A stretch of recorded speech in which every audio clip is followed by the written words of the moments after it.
मेरठ का एक खौफनाक हत्याकांड, प्यार, धोखा और अंधविश्वास की सच्ची कहानी। मेरठ उत्तर प्रदेश में 2025 में हुआ एक ऐसा हत्याकांड जिसने पूरे भारत को हिला कर रख दिया।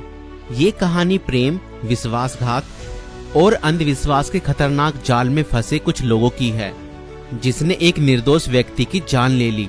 इस केस में प्रेमिका ने अपने प्रेमी के साथ मिलकर अपने पति को मौत के घाट उतार दिया और उसके शव को 15 टुकड़ों में काटकर एक ड्रम में भर दिया और उसके अंदर सीमेंट डाल दिया। मगर चलिए इस कहानी को शुरुआत से देखते हैं। 2016 में मेरठ निवासी सौरभ राजपूत की मुलाकात मुस्कान रस्तोगी से हुई। दोनों के बीच प्रेम हुआ और कुछ सालों बाद उन्होंने शादी कर ली। लेकिन यह शादी सौरभ के परिवार को पसंद नहीं आई, क्योंकि मुस्कान एक अलग जाति से थी। इसके बावजूद दोनों ने अपने रिश्ते को मजबूत बनाए रखा। सौरभ मर्चेंट नेवी में जॉब करते थे और लंदन में पोस्टेड थे। शादी के कुछ समय बाद सौरभ लंदन चले गए, जबकि मुस्कान अपनी बेटी के साथ मेरठ में रहने लगी। इस दौरान उनकी जिंदगी में एक तीसरा व्यक्ति साहिल शुक्ला आया, जो मुस्कान को पहले से ही जानता था। सौरभ के लंदन में रहने के कारण मुस्कान की नजदीकियां साहिल से बढ़ने लगी। साहिल, जो पहले से ही मुस्कान को पसंद करता था, अब खुलकर उसके साथ वक्त बिताने लगा। मुस्कान ने उसे यह यकीन दिला दिया कि वह अपने पति के साथ खुश नहीं है और वह साहिल से सच्चा प्यार करती है। साहिल शुक्ला अंधविश्वासी प्रवृत्ति का था और आत्माओं, तंत्र मंत्र जैसी चीजों में विश्वास करता था। मुस्कान ने इस बात का फायदा उठाते हुए उसके लिए स्नैपचैट पर एक फर्जी अकाउंट बनाया, जिससे वह साहिल शुक्ला की मरी हुई मां के नाम से चैट करती थी। इस फर्जी अकाउंट से वह साहिल को यकीन दिलाने लगी कि उसकी मां की आत्मा मुस्कान को पसंद करती है और चाहती है कि वे दोनों साथ रहें। धीरे धीरे साहिल पूरी तरह से मुस्कान की बातों में फंस गया। मुस्कान ने उसे यह विश्वास दिलाया कि अगर वह उसके पति सौरभ को रास्ते से हटा दे तो वो दोनों एक साथ रह सकते हैं। साहिल अब पूरी तरह से मुस्कान के इशारों पर नाचने लगा था। मुस्कान और साहिल ने मिलकर सौरभ को मारने की साजिश रची। 4 मार्च 2025 को जब सौरभ लंदन से मेरठ अपनी पत्नी और बेटी से मिलने आया, तब मुस्कान ने सौरभ की फेवरेट सब्जी कोफ्तों में बेहोशी की दवाई मिलाकर खिला दी।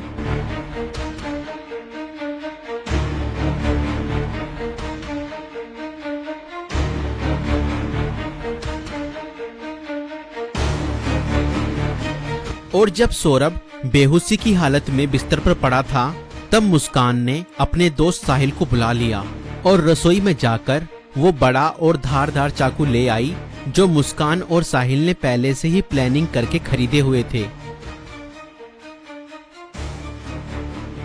और करीब 20 मिनट तक साहिल ने मुस्कान को बताया कि कैसे उसे अपने पति का वध करना है।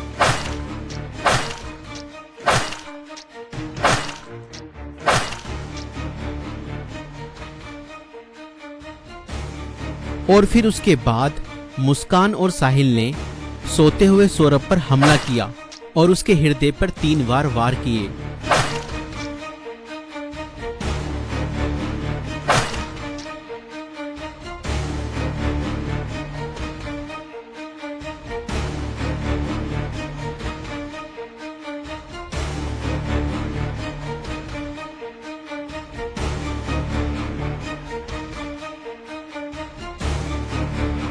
और घर में पड़े कूलर को भी ऑन कर दिया ताकि उसकी आवाज किसी को भी ना सुनाई दे। जब उन्होंने सौरभ को खत्म कर दिया, उसके बाद वह उसकी बॉडी को बाथरूम में ले गए।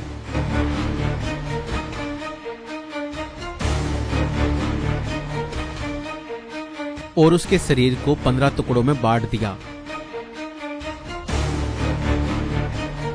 सौरभ को खत्म करने के बाद उन्हें इस बात की चिंता हुई कि अगर सब बरामद हो गया तो पुलिस उन तक जरूर पहुंच जाएगी। इसलिए उन्होंने सबको ठिकाने लगाने की योजना बनाई और मुस्कान बाजार जाकर एक प्लास्टिक का ड्रम खरीद लाई। और मुस्कान और साहिल ने सौरभ के शव के टुकड़ों को उस प्लास्टिक ड्रम में डाल दिया और ऊपर से सीमेंट भी डाल दिया ताकि उसकी बॉडी की स्मेल बाहर न जाए। और उसके बाद उन्होंने उस ड्रम को घर के एक कोने में रख दिया। इसके बाद मुस्कान और साहिल ने सौरभ के मोबाइल फोन से उसके सोशल मीडिया अकाउंट को एक्टिव रखा। उन्होंने सौरभ के अकाउंट से हिमाचल प्रदेश की शिमला की तस्वीरें और स्टोरीज पोस्ट की ताकि लोगों को लगे कि वह घूमने गया है। उन्होंने उसकी फैमिली और दोस्तों को यह यकीन दिलाने की कोशिश की कि सौरभ जिंदा है और बाहर यात्रा कर रहा है। इस दौरान मुस्कान और साहिल खुद भी शिमला घूमने चले गए ताकि अगर कोई लोकेशन ट्रैक करे तो किसी को शक न हो, लेकिन किसी भी अपराधी की तरह वह भी ज्यादा समय तक बच नहीं पाए। सौरभ के परिवार ने जब उससे संपर्क करने की कोशिश की और कोई जवाब नहीं मिला तो उन्हें शक हुआ। परिवार ने मेरठ पुलिस में गुमशुदा की रिपोर्ट दर्ज कराई।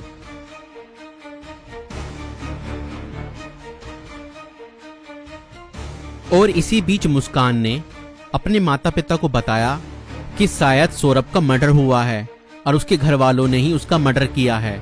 मगर मुस्कान के पिता ने कहा, नहीं बेटा, किसी के भी घर वाले कितना ही नाराज हो जाएं तो भी ऐसा कदम अपने बेटे के लिए नहीं उठा सकते।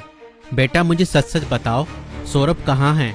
मुझे सच्चाई बताओ, मैं किसी से कुछ नहीं कहूँगा। और तब मुस्कान ने अपने पिता को बताया कि उसने और साहिल ने मिलकर सौरभ को खत्म कर दिया है। और इतना सुनते ही मुस्कान के पिता ने पुलिस को सारी खबर बता दी।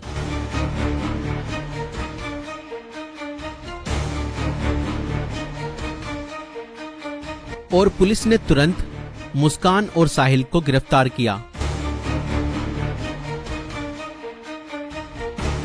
और उस प्लास्टिक ड्रम को भी बरामद किया जिसमें सौरभ के शव के टुकड़े थे।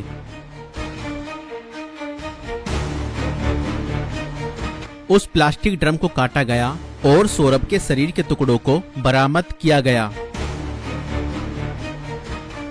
इस खौफनाक हत्या मिस्ट्री का अंत पुलिस द्वारा हत्यारों की गिरफ्तारी के साथ हुआ।